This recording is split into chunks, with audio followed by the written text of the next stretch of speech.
was 3 o'clock or evening time when the floods come. We just saw heavy waters coming around us, and we tried to take our children and to running away some high land. And it was a very dangerous time. People are passing in the water, and so many goats and cows are passing. When you see somewhere people are crying, but we can't go there to take them because of hard waters. Mwana mwanga ndi anthu wamba ni manyamula ku paikha nchoi anang'ono ndiye pali azimayi ena timakankhira kukwera muntengo. In January 2015, 2 cyclones hit Malawi, causing devastating floods, especially to the southern regions of Malawi. As a result, 300,000 plus people have been displaced. They've lost their crops, their livelihoods.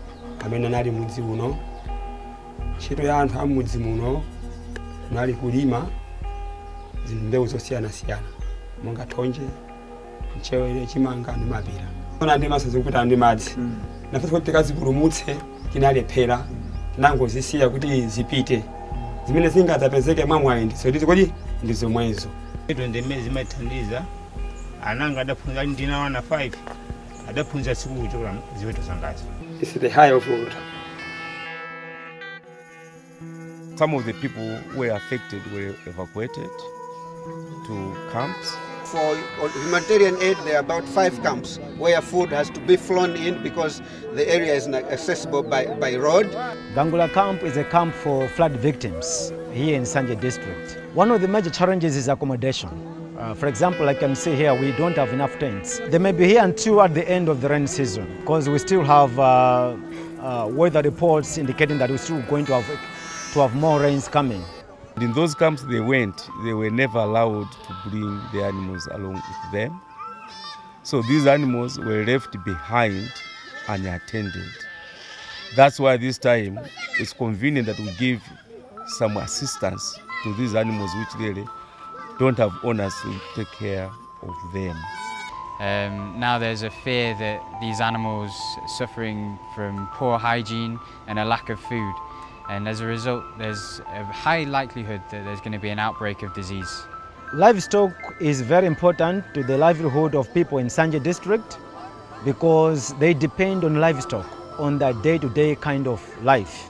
The value of this cattle to the community really is tremendous. Each animal is worth $500 to $600. Some livestock was both lost during the floods.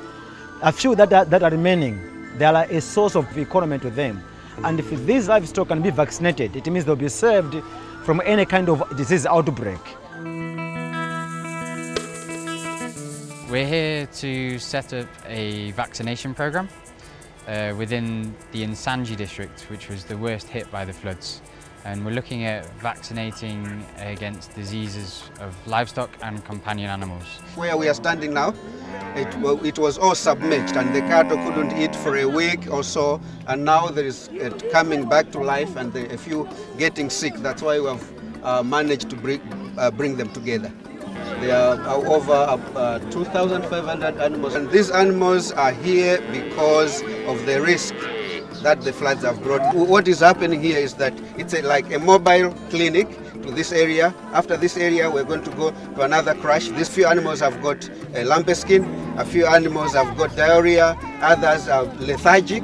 They are very weak. When they walk 2-3 kilometers, they fall down and wake up. It's a very challenging operation. Apart from that, we're also treating for some worms and ticks. And then the health animals are getting vaccinated against lumpy skin disease, which is a major threat to livestock production in this area.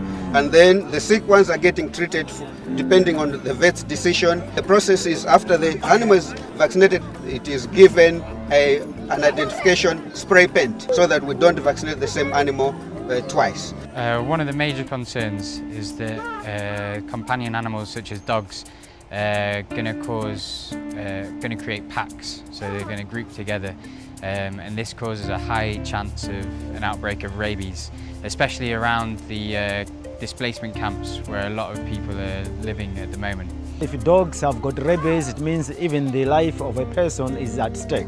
It's imperative that we take care of these animals. Apart from rabies, you also have distemper, kidney distemper, which is rampant in this country. It comes at once, and yet there are almost 5 infections in one.